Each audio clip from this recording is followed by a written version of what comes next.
Later in the show, we talk to Nick Verlaney, host of the Chelsea podcast, London is Blue, the biggest Chelsea podcast in the world. And of course, we'll discuss all this week's storylines and we'll make some bets. But first,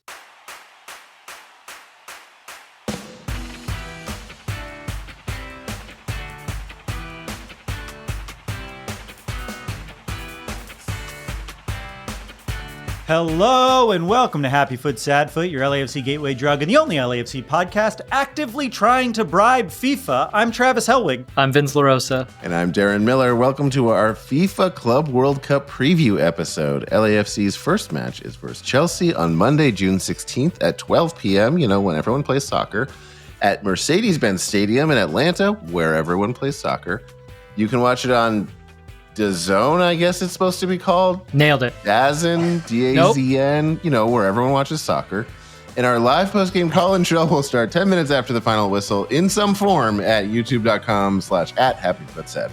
The dress code for the live stream is, as always now, our brand new merch available over at HappyFootSadFootPod.com, including our no longer sold out limited edition patron-only scarf. That's right, we were sold out. They were sold out, but 5 more scarves. 5. That's it, baby. 5 more fell off a truck. They're still unopened. Stop asking questions. Those and tons more are available on our website. If you're a Patreon member, you get a 15% discount as always. And those scarves are only for Patreon members as well. So don't even try to get it if you're not one, you freaks. Technically, functionally not possible, but yeah. There's ways that you could figure it out if you really wanted. You have to have a pretty extended, you got to know how to pick a safe. Database. Yeah. VPN. These are things I don't know. VPN. You got to know a lot more acronyms than just that one. DAZN. Later in the show, we talk to Nick Verlaney, host of the Chelsea podcast, London is Blue, the biggest Chelsea podcast in the world. And of course, we'll discuss all this week's storylines and we'll make some bets. But first, it's time for listener-mandated banter. Guys, we did it. We're on the national stage. For soccer, right? For soccer. Okay, just the international stage? I think we have to make that clear. Also, yeah, Darren, good point. I meant international stage. That too. We're usually on the national stage. We are on the national stage. See, again, why I was confused. Yeah, so that we are having a post game. Who knows what it's gonna be like. I have not booked anything, but I believe I will be in Atlanta. So I will be doing the post game in some form, most likely from Mercedes-Benz or in the parking lot or whatever. You guys, will you be available? No. I have a job. I'm at work. What do you think, this is Europe and we can just take 2 hours off for lunch? I've been to Europe. Was like, oh, that'll be fine for everyone. It's siesta. So we're very thankful to have Eric from Section 128 Pod. Great, probably, I think the newest LAFC pod. You should go listen to them. But he's going to join us. It's going to be a short one, in whatever form it is. And then we are very not grateful to have Jeff Talk also join us for the post game. Jeff so Talk from Jeff Talk. Jeff. That's what an opportunity to have Eric on and just completely ruined by Jeff. Yeah, did you tell Eric that Jeff was going to be with them, or did you? I didn't tell Eric. I didn't want him to say no. Agree to do that. I didn't want him to say no, but that's fair. Here's what I'm nervous about: the fact that I'm going to be outside on my phone, because that means Jeff Talk's going to have he's going to have the keys. He'll have access to the kingdom. Oh, shit. Oh my God.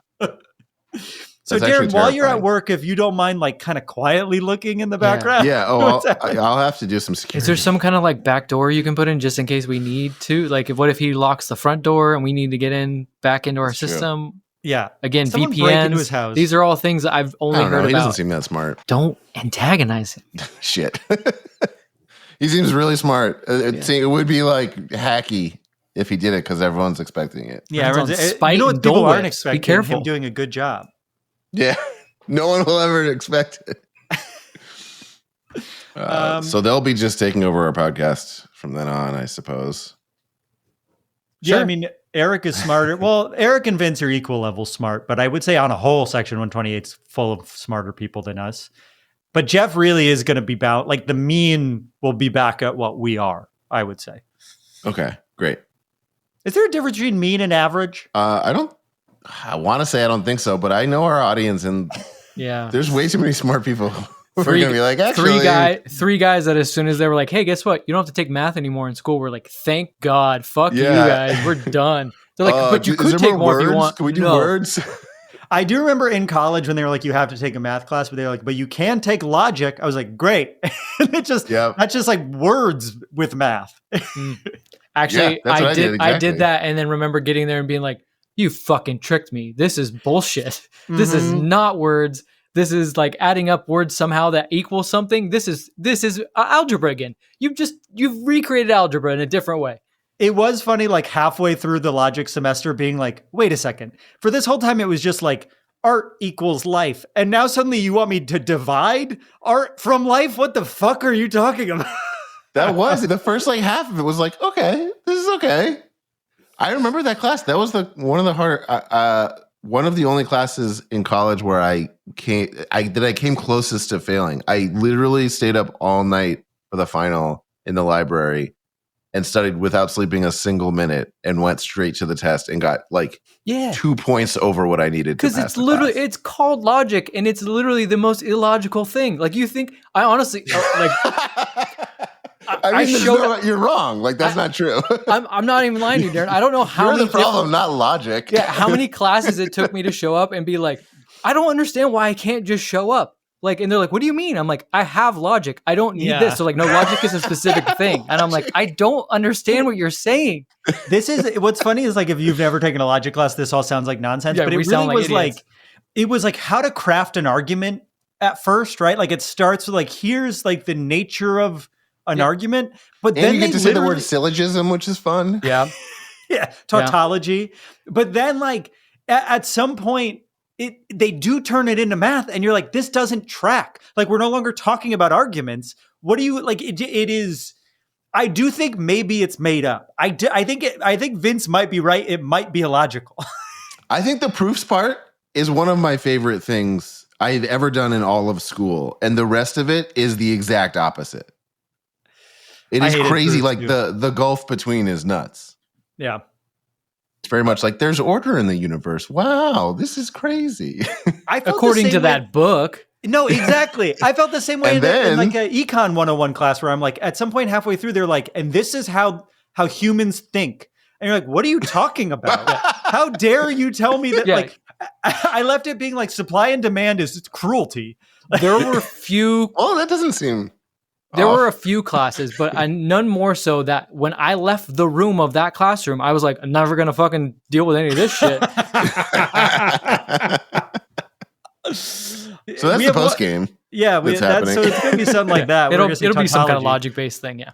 Okay. I'm happy I was able to pull out tautology. I was really searching for it and I found it. That's good. You're going to be in Atlanta. I'm going to be in Atlanta. Yeah. I think. I haven't booked anything yet. You might just parachute in. Road trip. If I'd have to leave like now. And Darren, we're doing some sort of fantasy thing, right? So there's for FIFA Club. Yeah. For FIFA Club World Cup on the FIFA website, which I have that set to as my homepage. I don't know about you guys. Again, we love you, Gianni. We love you, Gianni. We love you. And, Mr. Gianni. Mr. FIFA, please. Mr. FIFA. Mr. Spectrum came through at the last minute. I don't want to risk it. It could fall apart at any moment. Okay, I'm sorry. Yes, the FIFA Club World Cup website has a fantasy game and a bracket game, which we should host for if you're in the Patreon. We'll set up something on the Discord for Patreon members to join the Happy Foot Sad Foot group for each of these. And I think the fantasy game is you pick a 15-man roster. And the bracket one is a bracket one. I'm only doing the bracket one. I hate the roster shit. Yeah. No, you won't find all three of us in both. I might do none of it. I have to book my flights. I'm doing both on vibes. You know me. But Darren could say he's not going to do any of them, and then we know that he's going to have both. Multiple and even like options. Yeah, and he's definitely going to come in second. Do you think the FIFA bracket works better than the MLS bracket, where you can't change the name of your team from MLS and then a long string of number? The bar could not possibly be lower. That's true. So I think that will be fun. We got new scarves, 5 of them. If you're one of the lucky 5 people to get them, maybe I'll see you in Atlanta. And we got a big, thick sewed coming up. So why don't we start the show? Stop it. Don't make that stick. Thick sewed. No. Okay, we're starting the show now. Hello to all the London is Blue listeners. We got a thick sewed. Oh, no. And now they're gone. All right. Well, as the more casually obsessed LAFC fan on this show, I love LAFC and I'll never miss a match, but I don't have time to stay on top of all the advanced stats, roster moves, rumors, tactics, and off-the-field drama that I can't get from just watching the matches when all I see watching a match is ball get kicked, ball go in net, Frenchman flip. And then, of course, ball get kicked, ball go in net, older Frenchman gingerly walk back to midfield and smile. Luckily, my friends Travis, the human LAFC crazy wall, and Vince, the LAFC patron saint of tactics, are here to catch me up every week on the most important storylines that live beneath the surface of every match so we can all enjoy them so much more in a segment we call Storylines.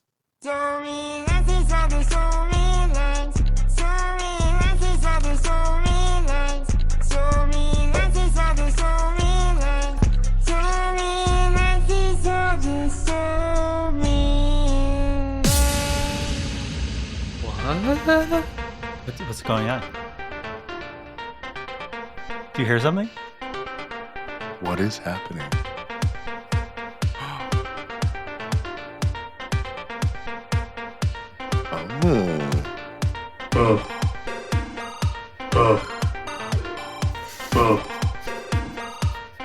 World Cup.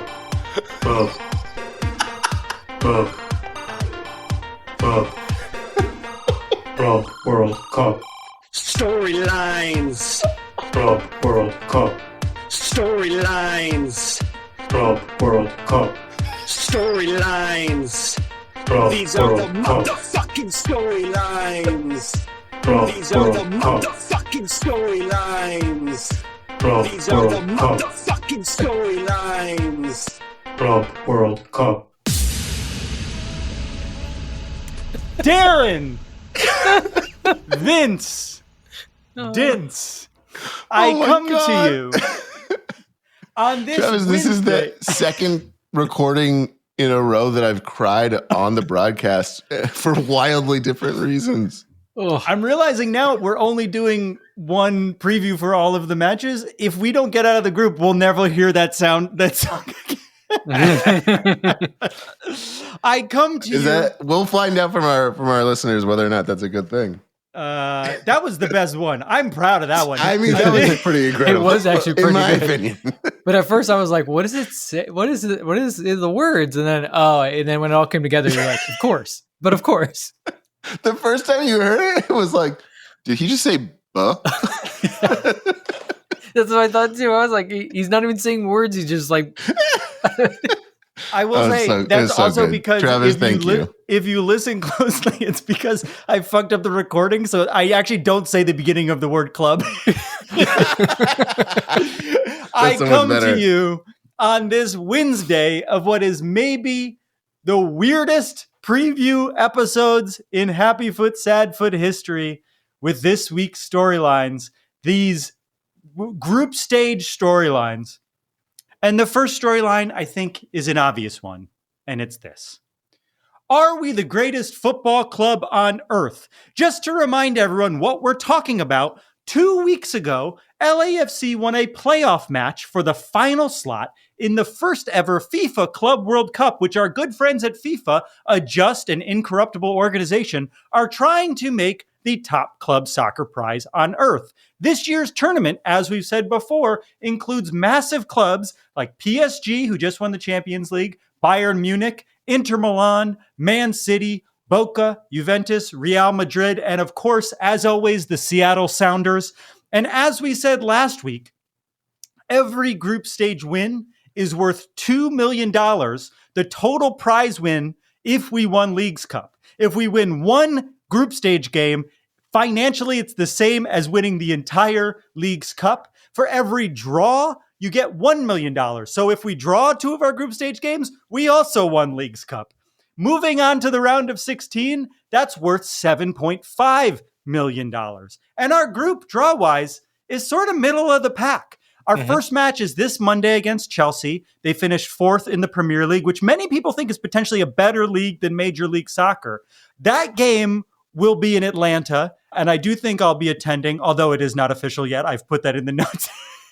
Then next Friday, the 10th, in Nashville, we play Esperance out of Tunis, Tunisia. They finished 1st in the Tunisian league. In fact, they've finished 1st in the Tunisian league 12 of the last 16 seasons. The other 4 seasons, they finished 2nd 3 times and 3rd once. Ooh. They've also won the African Champions League 4 times, most recently in 2019, but they were runners-up last year, losing only 1-0 in a 2-game aggregate.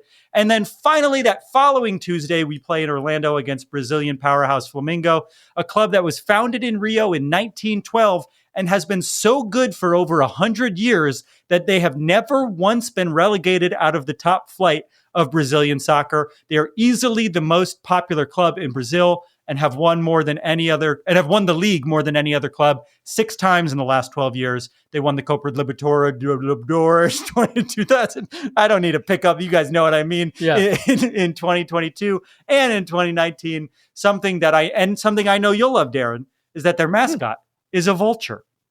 So I do love that. My first question is to Vince. What 6 players on the Esperance roster do you think have the quickest pace? Ooh, the left back? No, my first question is this. Knowing just how good all these teams are, is there any way that this tournament can feel like a failure for LAFC? Like, what do you think is the upside and downside for our club going into the Club World Cup? Ooh. Well, I think you got to win at least one game. Like, getting out of the group is the dream. I think that should be the ultimate goal, just getting out of the group. Because once you get out of the group, you're kind of just playing with house money. You can take it from there. But on the flip side, the only thing that could really make this bad, 1, injuries, obviously, because we still got a whole season to play. And then 2, just not being competitive. And I don't foresee the second one happening to LAFC, right? Like, they're unbeaten. Is it 8 games now going into this tournament? I think, as you pointed out, that win against Club America really buoyed the team, and I think gave them this belief that they do belong, and they do very much do belong with that win, because it was a massive win. I need them to go there and say, like, we're not just there. We're not just happy to be there, because to your point, the way it lays out, this is a group they could get out of. And I kind of like that they're playing Chelsea first. It's like, let's go with the team that, like, everyone just assumes is going to steamroll everyone. And let's see where we're at to gauge the way we can play in the rest of the tournament. And, we talked to Nick from London is Blue a little bit later in the show. Tell us, like, how you're feeling about Chelsea, Flamengo, and Esperance. Like, what have you seen from all those clubs? Like, how are you feeling about the group in general? Chelsea's weird because they're an incredibly talented team, and they ended the season on such a high note. They managed to sneak into the Champions League, which was pretty much their ultimate goal. They didn't really have a chance with Liverpool being so incredible this season. They weren't gonna win the league. But coming from being in the bottom half of the table last season to where they are now, and then they also were able to pull out a Conference League victory, which means they won a European trophy. They've got to be feeling pretty good about themselves, but they're in no way invincible. Like, there were moments last season where they were all the way up to 2nd, and then there was moments where people didn't think that they were going to hold on to 5th, 6th. They thought they were going to drop lower. They're a group of individually talented players, which is scary. I mean, obviously the talent on their roster exceeds LAFC's greatest, wildest dreams, but they're vulnerable. Like, they've been shown to have some kind of dumb moments and play some kind of bad football at times. So look, if you're a Chelsea fan and you're listening to me, you're like, are you fucking kidding me? We're playing an MLS team. And you're right. But you also know that your team is susceptible to some really dumb mistakes. And in a tournament in which you're playing just mere weeks after you finish the season, a grueling season, as I've just said, an up and down season, coming off of an international break, like, I think a Chelsea fan would be lying if they were saying they knew for certain their team's going to come out and just be all guns blazing and they're just going to trounce LAFC. Because I think if you're being real about your team, you're not sure what to expect. I know your team is talented, but you don't know the mindset. You don't know where these players are at this point in a very weird season. Just to put a little perspective in play, the total roster spend for Chelsea over the last year, this is according to ChatGPT, which is wrong all the time, $106 million. That seems low, actually. Yeah, that's right. And it's $1 billion over the last 2 years. The squad cost is $1.6 billion. That's correct. That sounds correct, actually. LAFC's salary is between 18 and 20 million with a $23 million budget share. I don't know what this fucking means. It's a lot less than $1 billion. Yeah. Or maybe $1.5 billion. Darren, Chelsea's up first. Obviously, fans aren't going into the game thinking, we're not expecting a positive result, right? But maybe we're hoping for a surprise. What do you think the score would have to be for LAFC fans to truly feel embarrassed going up against a $1.6 billion club? I think it's going to be more like intense disappointment before it's embarrassment. Chelsea's not the team where I feel like I could feel embarrassed. Like, if they beat us 10-0, it's going to be like, well, I guess that's what happens when LAFC plays Chelsea. Like, that's the disparity. We're finding out. We don't know. Like, we weren't built to take on Chelsea. So it would really suck if that happened, but I wouldn't be like, oh my God, that's so embarrassing. I think I'd be more embarrassed by like the details of like how it happened. Like the plays themselves would be embarrassing. The ways we gave up the goals would be embarrassing. Like, I think if we like competed and it was clear that like the best version of LAFC was showing up, but they still lost 10-0. Like, just the fact alone that I think that is possible is kind of like, I don't know. I wouldn't bat my eye at it too much, but I think in that scenario, there are going to be a lot of individual things I'm very embarrassed about. And overall, it would be devastating. It is. I'm thinking about the fact that like, okay, I'm going to fly to Atlanta because it feels insane. Like, I'm flying to Atlanta basically on the 3% chance that we have one of the craziest games in the history of the team. But like, I'm spending those odds. 3 cents? Pretty good. But like, I'm spending a lot of money knowing that the team I love is most likely going to be destroyed in a mostly empty stadium. Remember Columbus?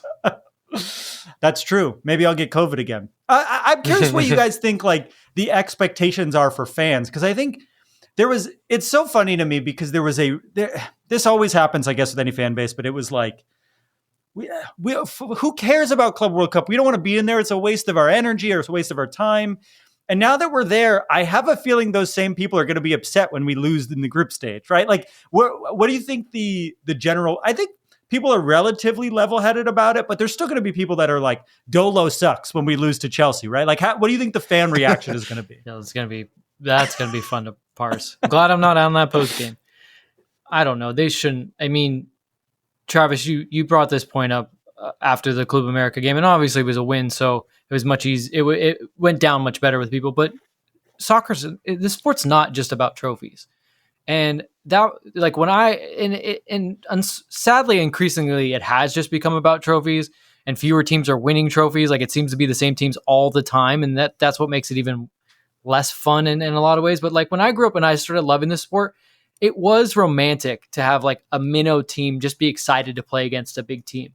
And if they lost 1-0, like their fans would still sing and chant through the entire thing and just be ecstatic to be there and see that their team of like borderline semi-professional soccer players who maybe will have day jobs at the end of the season were able to hang with like millionaires and guys driving Ferraris. And in a lot of ways, LAFC is not close to that. There are guys that are making a good chunk of change, but in a lot of ways, they actually are that team. And like, they should be happy to be going against a team, and they should just be happy if their team goes and puts in an effort. And like, I hate to say you're happy that you're just happy to be there, but in a lot of ways you are just happy to be there. Like, you're on the biggest stage, a stage you never could have imagined being on. So just enjoy it. Like, try to just enjoy it. Right. I think like that there's a feeling, I think, when you say we should just be happy to be there, that people are like, it'll sour some people, but it's like, the MLS roster constrictions are such that like we are handicapped in every way, shape, or form. And so within the parameters of the league, we've done a really good job to deserve to be there. We can't spend $1.6 billion. We're not allowed to. So it means that we have a smart organization that's been able, and we fucking earned we won the game against a big team to get in. Like, no one can take that away from us, even if the next 2 weeks don't go the way they're supposed to. Okay, so the final two storylines, one's going to be pretty micro, one's going to be pretty macro. I'll go with the micro one first. And it's this. Why were we the only MLS team to sign a player this transfer window? Earlier today, the club announced the signing of, how do we pronounce it, Vince? Javier Dilrosun. Earlier today, the club announced the signing of Dilrosun on loan from Club America. He'll be signed for the tournament with an option to purchase after the tournament. This news was, of course, broken 12 hours earlier on our Patreon Discord. Just something to consider if you're considering becoming a friend of the club. With Under, and so much so that when I started to allow that to leak out to Twitter a little bit, people were like, that's not true. There's no way it's him. It's this other Dutch guy. And I said, wait and see, you fucks. But with Under injured, this is what Travis is doing when he's traveling all over the world, investigating for the team. Meeting Fenerbahce. Yes. Mm-hmm. When I'm hammered in a bar at 3 a.m. in New York City, it's for the podcast. That's what your money for the Patreon goes to. It's the funding of this real journalism that Travis is doing. And it's why when you send the super chats, I don't split it with Darren and Vince until after I put some money into my travel purse. With Under injured, though, it does seem like he's going to slot right into that depth position where Cengiz was coming off the bench. Vince, what can you tell us about the signing and how are you feeling about it? I don't think he's going to come off the bench. I think he's going to be a starter. Oh, interesting. Yeah. I mean, I know that he hasn't had the best time at Club America, but, you know, a lot of players that travel halfway across the world to join a new team in a new country in a new language don't always come out the gates flying, but he's obviously talented. Like, if you look at his highlight reels and you look at the teams he's played for some of the best teams in the world, or at least been in the part of their system, as part of the Ajax system, part of Man City's system. Was at Feyenoord when Feyenoord won a championship in Holland after, I want to say after a long drought for that team. I think that this move is interesting because it allows us to kind of really understand how do you put a deal together and the way in which LAFC did. I think when you look at a player, you first look at your need. LAFC had a need with Under being injured, and just in general, like, look, David Martinez has not lit the world on fire. We've wanted him to. We want him to be that guy, but he's only done it in spurts, and that could just be because he's young or for whatever reason, but regardless, you need somebody that's a little bit more reliable. So Dilrosun is 26 years old. He has a pedigree. You look at his profile and you say, okay, this is a player with some speed. He has some direct ability on the dribble, likes to be in space. Can play make a little bit. He doesn't really have goals in his bag. It doesn't look like anywhere he's really been like a lights out goal scorer, but he's always been a guy that, because of his kind of raw skills and, like I said, his dribbling ability, his ability to be direct, his ability to go at his defender and make defenders commit, it opens up lanes for other players. It does seem like his passing numbers are decent, at least in terms of the final third, in terms of creating for his teammates. So those are all good things. But then you pull back a little bit. You look at the profile, and this is probably what LAFC did, and this is what a lot of teams should do, is they say, we have a need, we've identified a player, now let's look at him on like a grander scheme, and we say, you know, man, he hasn't really panned out for Club America. So now we have to put that into the deal. And that's what LAFC did. They created a deal with Club America, and they found an agreement, which is basically this. We'll take him on loan, and we will fix a number that we feel comfortable at if we get him in and he does the things that we expect of him, and he's good in training, and we see his physical numbers and we get to know him a little bit better.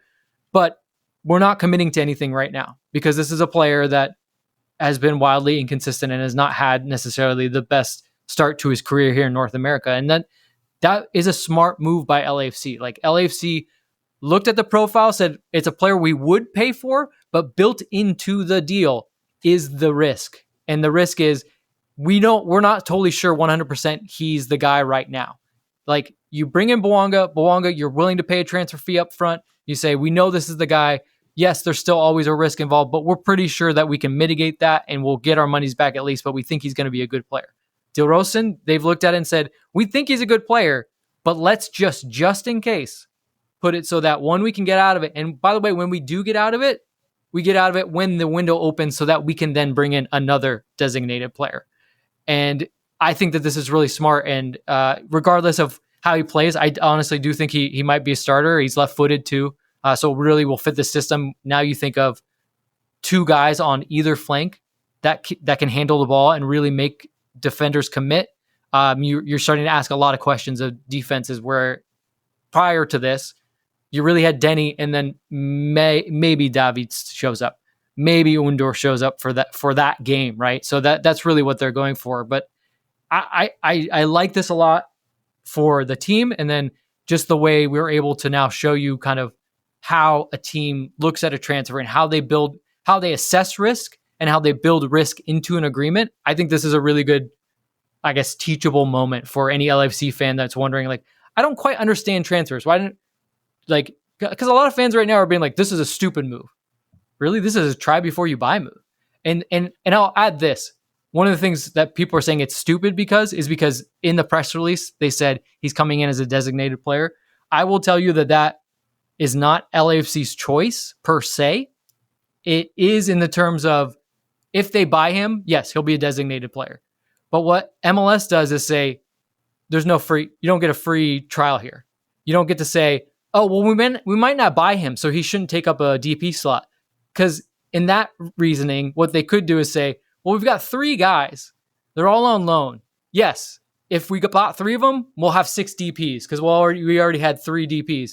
But we're not going to, MLS. Don't you worry. We're not going to. And MLS goes, no. We're not going to let. And this one is a kind of extreme example because he's only on loan for literally like a month. But usually loans are 6 months to a year, as we've seen with Undur. So imagine if an MLS team was like, oh yeah, we got 3 Unders. By the way, we're not sure we're going to have them, so not going to take a DP slot. MLS is like, no, not so fast. If we know that he would be a DP, it's going to hit your cap, so it at least takes that spot away. So that explains why he is termed as a DP now, despite it just being like a month. They know that basically, because MLS, it's the contracts with MLS, right? So MLS sees what his salary is. They understand what the mechanics of the deal would be, and they say, okay, if LAFC does in fact take this player, he's going to be a DP, so we're just going to term it now, and we're not going to allow you to just get as many loans for free DP players. It's just not the way it works. Basically, it just feels like a pretty low downside, high upside thing, right? Like we're getting a player for this tournament, and there's really no risk. Like we don't have to keep him after the tournament. Not to mention, you get to use him in a tournament in which, if he does really well against a Chelsea and Flamenco, like, wouldn't you say, like, oh, that might be our guy? Versus, yeah, Undur was here and he's thrived in some examples, but like if he's scoring goals against Sporting KC and teams like that, wow, he destroyed RSL. Yeah, are you really sure that like he's worth 25 million? No. So do you think the starting lineup will be Bouanga, Dilrosun, and Ordaz? Do you think Abobasi starts in the center? What do you think?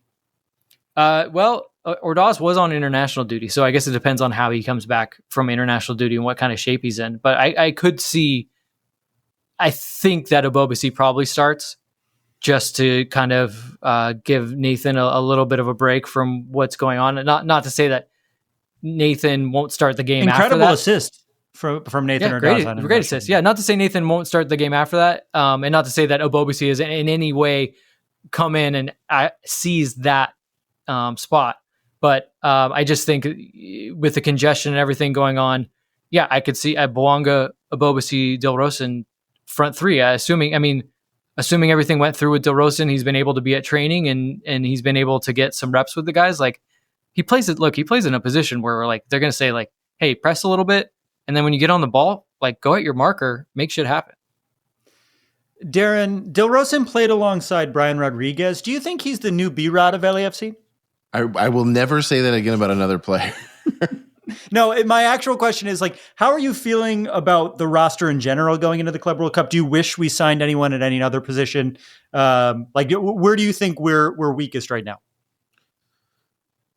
Where were we weakest? I don't know. You could say you were happy. I don't know. I don't fucking know. I am happy. Man. I actually just looked up. Vince earlier mentioned LAFC's been unbeaten. It's actually 10. They've been unbeaten in the last 10 games. Wow. And more than once during that stretch, we've had live streams where we and fans talk about how disappointed we are with the team, and it's like, okay, we're 10 unbeaten, and it did feel like we were turning the corner in a positive way at the beginning of that. Giroud feels like, knock on wood, he's maybe hitting his stride. I don't know. His stride is standing in place a little bit better, though. Which is He's got a really short stride. The bar has been lowered many times, but also has not been cleared until now. He seems happy, though. He seems like he's I'm proud of myself. He's on the international stage, so I think he will. I have hope more so than a week ago or 2 weeks ago that he'll start showing up more. I know that I had hope 2 weeks ago more than most people, but still, I'm feeling good about where we're at. I think this will be a really great test. Honestly, to me, it will be hard to walk away from this experience feeling like it isn't a plus unless there's injuries because of just the prestige of it, but also the play-in match I think was so good for the team that you can't take that away from them. Like that was such a heartening and positive moment for where we're at right now that I feel like we can still carry with us into the rest of the MLS season. We also forget that in that match we came back. Like that something that we are not good at. We have not been good at that. And in a big game, we were able to come back. So our final storyline is a bigger kind of macro one. And I actually think it's maybe the story of the whole Club World Cup outside of LAFC. And the final storyline is this. How does Major League Soccer stack up against the rest of the world? For a very long time, people have argued where MLS stacks alongside the major leagues in the rest of the world. According to Opta Analytics, a company I know nothing about besides that I found this list, in 2024, they said MLS is the 9th best league in the world, ranking just above the Dutch league. In our Club World Cup group, no African league ranks in the top 20, so the Tunisian league is not in the top 20. The English Premier League ranks it says 1. Okay, interesting. And the Brazilian league ranks 7th, just behind the Portuguese league and just above the Belgian league, obviously 2 slots above MLS. Now, obviously, MLS has these weird roster restrictions that we talk about a lot. These other leagues do not have them. Vince, based on what you know about Seattle, Miami, and LAFC, and our groups as well, like how many MLS teams do you think will make it out of their group? Are you expecting any to make it out of their group? I just think this is interesting because for so long, there's been arguments in soccer internet fandom about where Major League Soccer is on the world stage. And we're finally going to get some sort of answer to that. Yeah, I mean, first of all, Opta is legit. Like they've been a analytics data provider across major leagues, even from MLS for a very long time. So their rankings are pretty legit, and they're about where I believe that the teams are at. Like I said this going in, the Brazilian league, like the idea, this like, I love Brazil. I do. I love their passion for the football. I love the way that they play soccer. But a lot of the things that we remember about the way they play soccer, I feel like are based on those old Nike commercials with like Ronaldo and Roberto Carlos and all that. Where like they were a lot of fun and they were dribbling through the airports and we were like, dude, that's awesome. Isn't it so sexy? A little lower action. Yeah, but legitimately, Brazil has not played that way in years. I want to say even a decade. Like to the point where they're even asking questions. I mean, the fact that, look, I love Carlo Ancelotti, but the fact that they hired an Italian man to come and coach their national team is showing you kind of where Brazil is at. They're like, we're out of ideas. We have no homegrown coaching talent. They don't know how to put all these players together. We haven't played in a way. And the press has actually been on every single coach since probably, I don't even know, honestly, for over a decade. Literally every single coach will say, like, when are we going to see the Brazil that we know Brazil is, that we remember them to be in this beautiful team? And that also goes to their league. Like their league, incredibly talented players, but also an incredibly physical league, like kind of an ugly league at times where players just kind of beat the shit out of each other. It can be, the games are kind of slow because it's a bunch of gifted players and then a bunch of donkeys on the field. Donkeys being players that like just kick things and don't really know what much else. But yeah, there's still, ultimately that league is still better than MLS, but the gap in which people think exists has closed a lot. Now that being said, Seattle got a group that they're fucked. They're screwed. I know they're playing at home, but they got one of whereas LAFC got a group, like we said, where it's like, okay, perennial English power, although like they've had up and down years, but they seem like they're on the upswing. A very good Brazilian team that always is pretty good. And then an African team. Okay, well, those are kind of equally distributed. Seattle got PSG, who is the European winners. And then you're like, well, easy European win, like destroyed in the finals. And so you're like, okay, well, then they got like a Brazilian team too. And you're like, yeah, they did. They got Botafogo, who's like a decent Brazilian team, but like it can be up or down depending on the year. And they're like, okay, and then who's our African team? Oh, no, you got Atletico Madrid. They're like, oh, fuck, really? Like, yeah, no, that's who you got. And they're like, are they from Egypt? They're from Egypt? Yeah, they just took the team's name. Like, that happens around the world when teams just want to be team, Inter Miami. named after their team. And so Seattle, they'll play at home, but I don't see a way out of the tournament for them because also Atletico Madrid, obviously coached by a madman and Diego Simeone, who takes everything seriously and makes his players take it just as seriously as he does. Like they're going to take it to a high level. So I'm sorry, Sounders fans, but you got really screwed by the draw. Unless I think their one chance is if they could move it to Starfire. Oh, think about it. Star Fox. Star Fox 64 Stadium. Yeah. Inter Miami, about the same chances as LAFC. You know, you kind of have to, there's games that you're like pretty much gonna lose, and then you have to hope to take maximum points against the teams that you're like on somewhat equal footing with. And so that's why when we look at this, and when I look at it for LAFC, it's like, imagine if you got a draw against Chelsea. Like then you're just like, oh, like let's see what we can do. Obviously, I believe Flamenco is the final match. Yes. So Esperanza's second. I think if you're LAFC and you're just kind of setting up the tournament, you're like, okay, let's go out. Let's see kind of where our bar is with Chelsea. We can get anything from that match. Literally anything.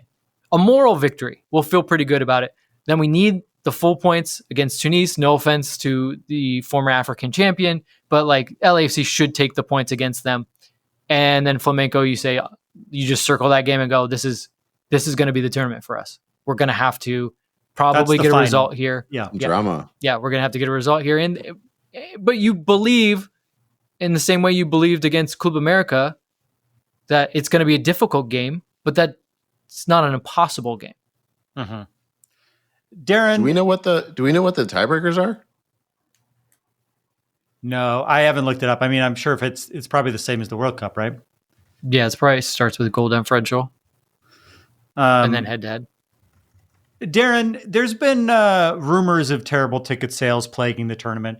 And in theory, American teams should feel at home in the United States. But LA is playing in Atlanta, Nashville, and Orlando. Seattle does play at home, although Vince said that probably won't really matter. Do you think playing in the States will actually be helpful for LAFC? Or will it just feel like a weird away match because there's going to be more Chelsea fans there than LAFC fans? Yeah. I think it'll feel like a weird away match. I don't think it'll be helpful. I honestly feel like if they like went to another country, it would feel like more exciting to them to be like, oh, we're like traveling to be a part of this big thing. This is really cool. Now they have to like slog it over to these cities that they're like annoyed by having to slog it over to already in their league, and then not have enough supporters there to drown out Chelsea fans.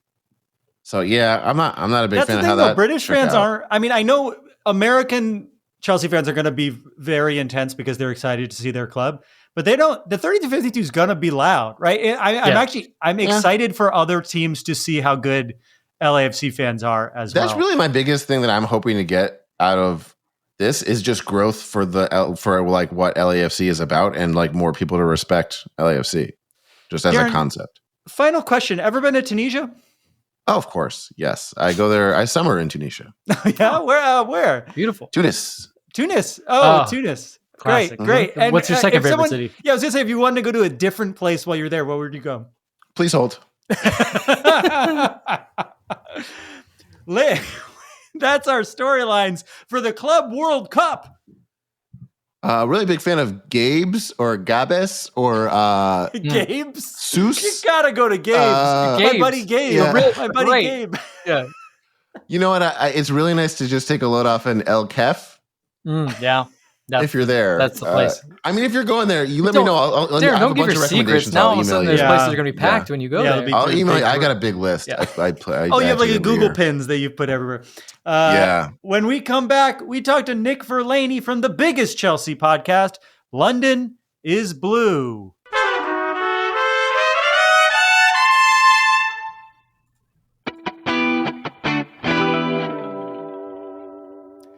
He's the co-host of London is Blue, the biggest Chelsea podcast, now part of the Men in Blazers network. Please welcome to the show, Nick Verlaney. Nick, thanks so much for being here. Gentlemen, how are we doing? Well, I'm scared to talk to someone who knows as much as you.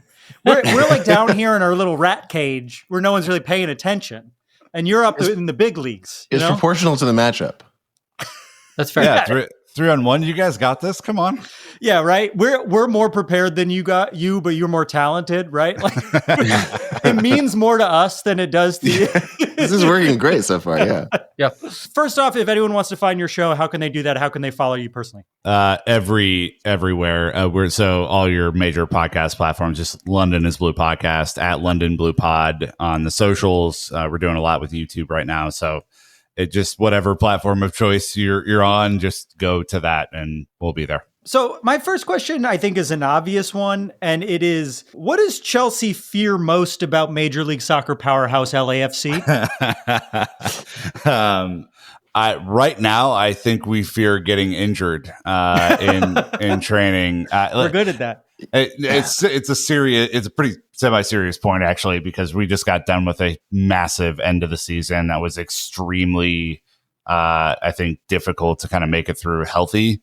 And you have guys who just went on international duty, who are going to be coming back in now 5 days to play the first match of the Club World Cup. And I think it's the group stage for the teams whose seasons just finished. I think is largely about just like surviving it and getting through. So I don't anticipate, as I was just kind of doing our Club World Cup preview on my show, I don't anticipate you're going to see like a full strength Chelsea like you would have seen in the Conference League final or against Manchester United. I think you're going to see a lot of mixing and matching. And so they're like 6 players we kind of have to wrap in bubble wrap so that they make it out of the Club World Cup and make it to next season. I think you're probably going to see those players not play as much. I mean, the main reason I really wanted to talk to you is we've heard a lot about the bigger clubs not really caring about this tournament. This not being a big deal. This would be normally your off season. And then for us, it's like, well, this is the biggest game of our club's life, right? Like we may never play a team as good as Chelsea in a competitive match again. I'm curious, like, how are you feeling? And you can be honest, like, how are you feeling about the tournament? How are other fans feeling about the tournament? How do you think the players are feeling about the tournament? When people talk about it, how are they talking about what is the most important day in LAFC history? The most important day in LAFC history. Well, first of all, I think you guys did an incredible job just to get to this point, and beating Club America. I definitely did not have that on the bingo card as that was set up. So I think just a massive congratulations to make it to the dance. That's what we'll end the interview. Thank you so much for being here. Got it. Guys, we got it. Let's wrap this up. Yeah, I mean, look, Chelsea are taking this seriously. To put it lightly, I mean, Chelsea are clearly operating with billions of dollars and, sponsorship deals that are pending and big transactions that are coming up. And, the odds of us winning it are not high. You have PSG and Man City and a whole bunch of other really great teams in here. And I would put our odds at like 6th probably to win it. But we want to go as far as we can because the money is just incredible. I mean, the money to make it out of the group stage for a club like us is big, but I can't even imagine what it'd be for you guys. I think MLS is probably going to screw that up at some point and make it extremely difficult because that is what MLS does. But I mean, it would just be a huge opportunity if you're able to reach a quarterfinal. I mean, that's like $40 million just right there. I mean, that's your whole operating budget in 5 games. So it's like literally the entire roster of our team. Yeah. Yeah. Right. So, I mean, I think for us anyway, for Chelsea, we have, we've spent pretty wildly. We have more misses than hits. There are a lot of players who need to be moved out, and like the opportunity to play in the Champions League next year is big for our financial bottom line. But this Club World Cup, they're taking extremely seriously for the same reason. So, I wish I could roll into this tournament and go, well, we're going to see the kids play, and it's going to be a lot of great experience for, Tyreek George and Josh Echiampong and the guys who are coming up through the academy. But I think you're going to see us take it pretty damn seriously. What do you expect from Chelsea on the pitch? Because you talked about the way the season ended, difficult season where it was kind of up and down. But at the end of the cycle, you got what you wanted. You got Champions League. You ended up with a trophy in Europe. You have a coach that has been instituting a style of play that sometimes looked really awesome, and sometimes literally you could not play the ball out the back, and that resulted with the ball in the back of the net. So this time of year, normally you would be thinking Enzo Maresca is like, look, guys, now it's time to add on to my philosophy and let's do things. Yeah, but correct. As you're saying, first of all, zero time to actually do that. Second, you want to compete right away. So what do you expect just to see kind of the way they've been playing, or do you think there's going to be any nuance to this team? I don't think they have time to do it. I mean, the season for us just ended on May 28th, and we're talking on June 11th. And since that point, most of our squad has gone to international duty, whether for friendlies or for a Nations League or something like that. And I think they're going to have like 2 days together before the first game. There's just no time for any of it. So whatever you saw at the end of the season is probably going to be about what you get from us in this tournament. And look, I mean, against Premier League opposition, that was not always the most aesthetically pleasing thing. But I think like in a tournament with a lot of different teams and a lot of different play styles, like it could look fresh and new again, because, you go around the horn in the Premier League once, they figure you out pretty quick. I equate it to like the new pitcher in the major leagues that they brought up from AAA, who comes up and wins a bunch of games right away. And then you're like, oh man, is this the best pitcher we've ever seen? And then the second time around the lineup, they absolutely shell him out of the stadium. And you're like, okay, they figured it out. Right. So that was kind of the way that Chelsea went this year, is like second time through, really the second half of the season, teams figured out where they could exploit us, where we were not playing that well. And by the end of the season, we were just not playing out of the back very much at all. We were kicking it long and playing on the counterattack, and it worked, but it's not what Enzo Maresca wants to do at all. He wants to play this very PSG, very Man City, aesthetically pleasing goalkeeper as an outfield player, passing the ball quickly, moving it up the field system, and that's just simply not what we're doing. I mean, you already mentioned injury. Obviously, that's the biggest concern, right? If you lose any of your big name players in a tournament where, like, again, there's money on the line, but who knows what this tournament will even be the next time we even have it, right? But is there a concern from the fan base that this is lost time that is going to affect the way you start the Premier League season? Not just in terms of physical strength and, like I said, fitness, but your game model, like the things that you might want to do. Like, training's going to be different when you start real preseason, because, as you said, these guys are going to be gassed already. I mean, real preseason for us is essentially 2 weeks.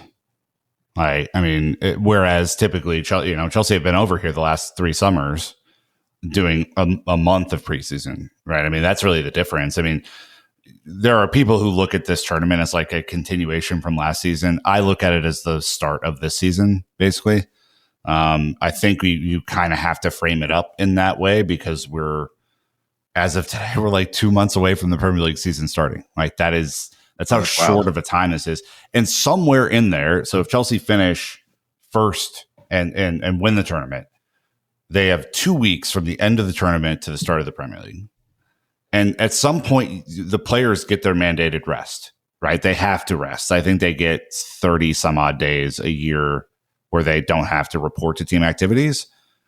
The math just doesn't add up, man. Like, so I feel this is where I start to feel a lot of like sympathy for Enzo Maresca, who I think has had his ups and downs, but like it's almost an impossible situation to manage if you do what the owners want you to do and go get the maximum money out of this tournament and win it and have the golden badge on your shirt for the next 4 years. whatever the hell. It's real gold, by the way. It's rich. Yeah. It's heavy. It's going to be really, you shouldn't want it on your. It's a drag, No, but it's like, if they do that, then I have 2 weeks. What the fuck are you going to do? It's crazy. And with the intensity of the Premier League, you guys know this, it's insane. It's an absolutely insane thing. And you're going to have to play in the Champions League, which is awesome. But that's an even more insane tournament with a different kind of format this year. So I know it's oh man, the guy with the $1 billion club is complaining about a little extra work. That's bad. But man, I feel for these players, honestly, because they're essentially going to play 18 months straight of football. Yeah, they just don't see their families anymore.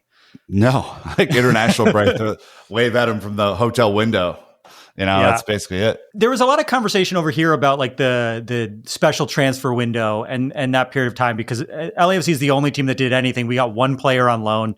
It just was such a weird, the Major League Soccer financial structure is so strange that no one really knew how to do it anyways. Did Chelsea shore up anything during that transfer window? And outside of that, are there any parts of your roster that you're worried about heading into this tournament that you wish that you had shored up more?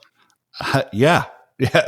There's a lot that I wish we would have done differently in the 10-day special window. Essentially, the main talking point for us was goalkeeper. We were looking to sign Mike Maignan from AC Milan, who I was really excited about. Pretty low valuation, talented player, captain, France's number one. Goes on and on and on, but he's a super good goalkeeper. We have had a deficit at goal for a long time, and I think a lot of Chelsea fans were oh my god, an experienced a good goalkeeper. We haven't had that in a little while. So excited about him. We did not end up pulling the trigger there, so we're back with Rob Sanchez in goal, which is a liability, and then Georgi Petrovic, formerly of New England Revolution, obviously. Goes on loan last year to Strasbourg after playing half of a season as the starter for Chelsea the previous year, and has a great year. He's one of the highest rated goalkeepers in Europe. By SofaScore ratings, he was Strasbourg's player of the year while he was on loan there. And he is fuck this, I'm not playing in this tournament unless I can be number one. Chelsea are we're not going to make you number one. And so he's left out, and that was the main talking point of today. But we didn't know you could do that. You could just go, I'm not going to do it. Yeah, I want to do that at work. That sounds great. Me too. Sounds awesome. Yeah, magical leverage. We've only filled 28 of our 35 spots though, which I thought was a really interesting play, because the weirdness of this tournament cannot be overstated. 35 active player spots, which is 10 more than you would normally get in any team. You can only.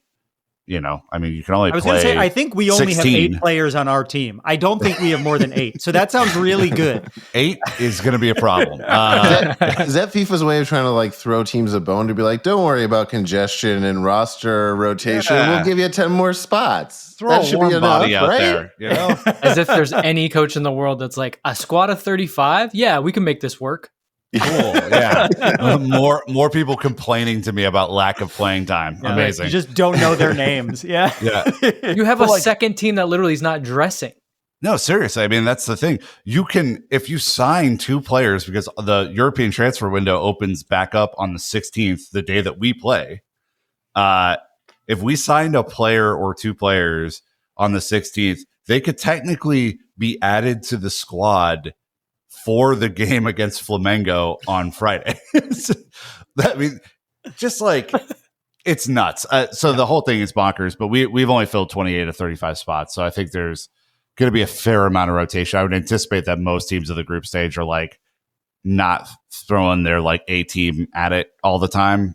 Because I just don't think it makes sense to. I think you just got to take some calculated risks. It's going to be a lot more chess in the group stage than is normally done. And Chelsea are going to take risks. PSG are going to have to take risks just coming off of the Champions League. There are going to be a lot of teams who are just I think we can mix and match and get it done.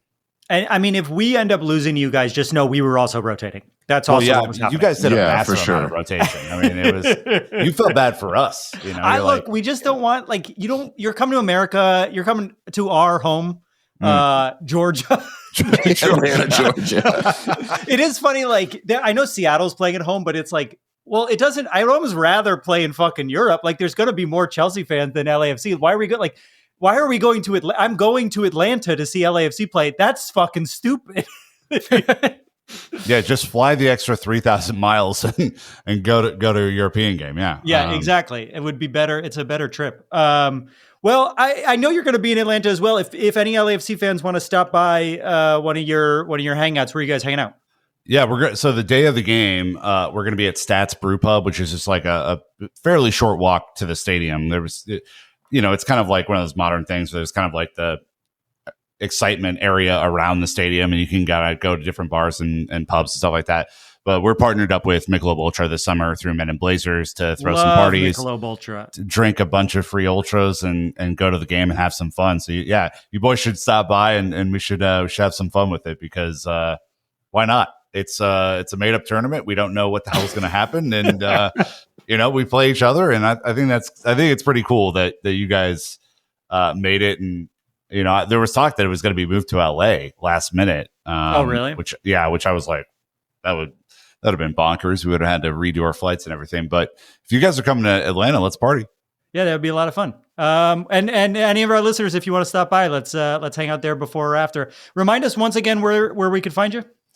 London is Blue podcast on all podcast platforms. Just YouTube at London Blue Pod, Twitter, Instagram. We're everywhere. We're producing too much content, frankly, right now. They need our subscriptions. I'll say that right now. We're struggling, boys. We are struggling. Thank you so much for being here, Nick. It means a lot.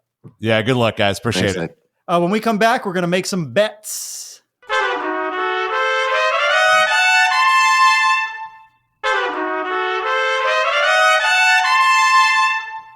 And we're back. Now it's time for a segment called Bet It and Forget It. Bet It and Forget It.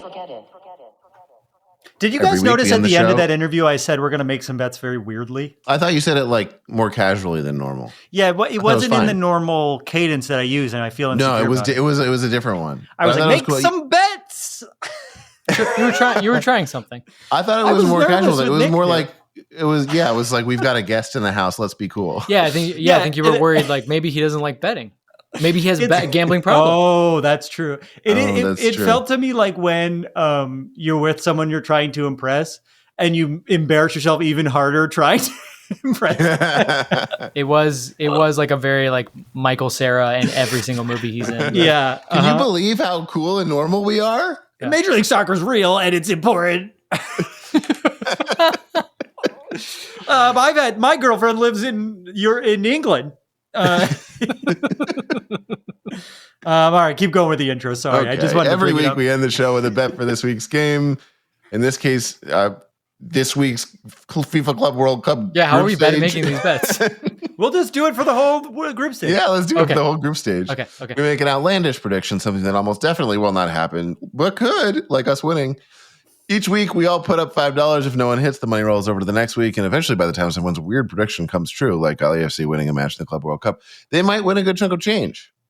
No one's bet cash last week. We're still in the wake of Vince's monstrous $220 win. I believe that was the number. Give me all that money. So the pool for this week is now $30.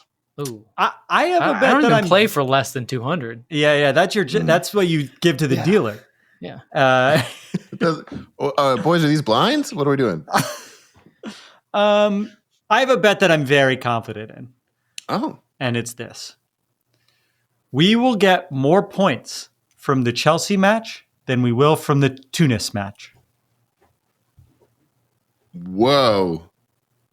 So it like group point. So there's a lot of ways that could cash. Mm-hmm. We could lose against Esperance and tie Chelsea.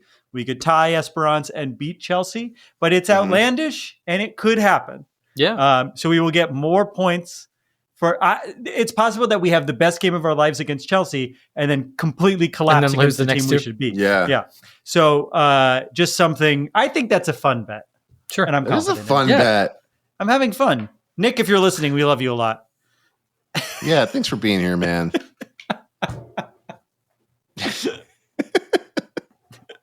Vince is like, I'm an actual soccer journalist. You guys are making me look bad.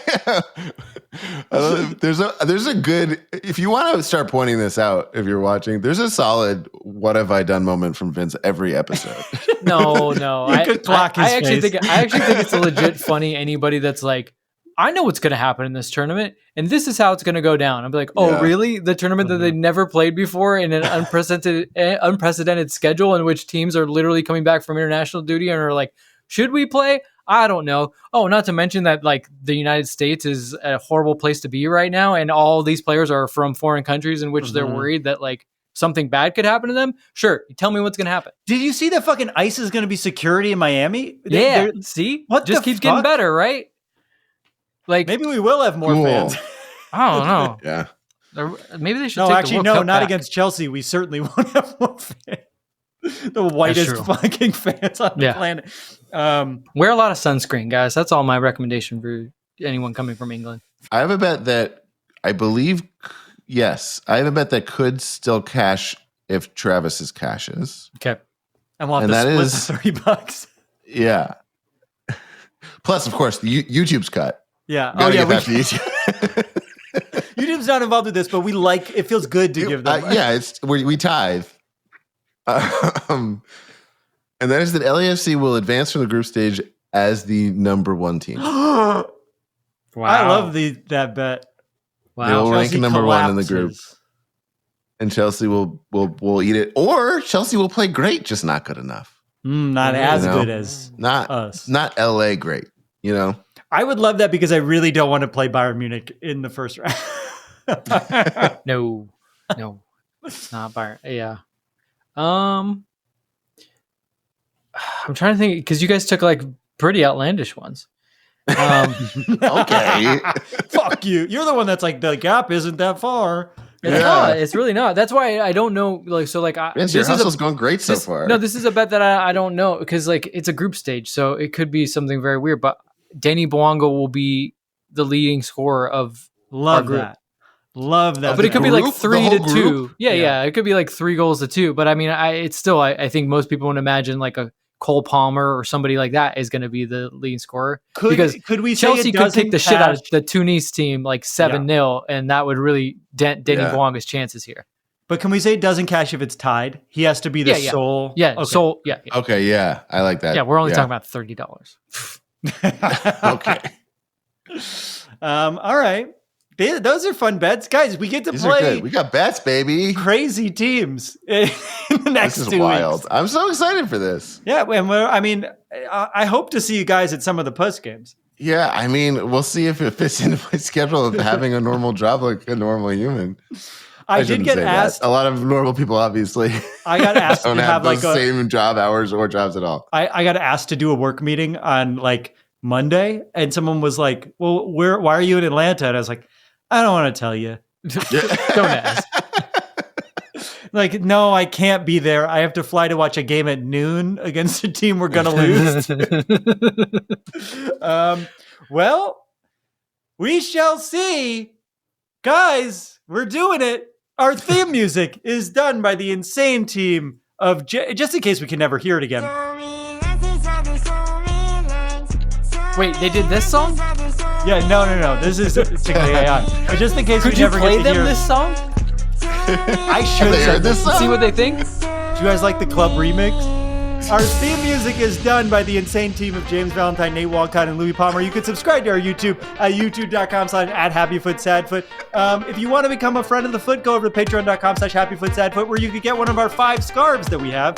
And you could also get discounts. Join the Discord where I leak a lot of news all the time.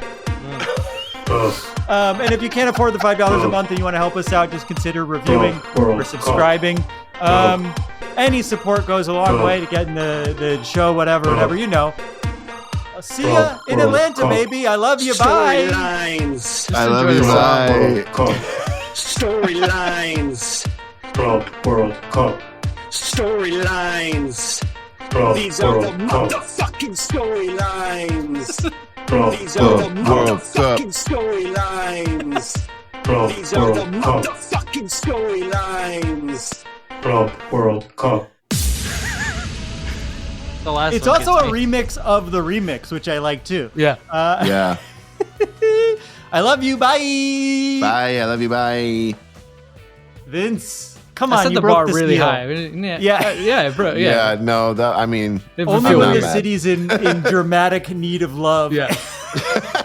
Only after a 9/11 style event will Vince say, Oh my God. Yeah, it pains me to say that I might have to say it again Kyle. soon with the way things are going. Oh, God. So let's just keep it we at love that. you. Bye. We love you. Bye.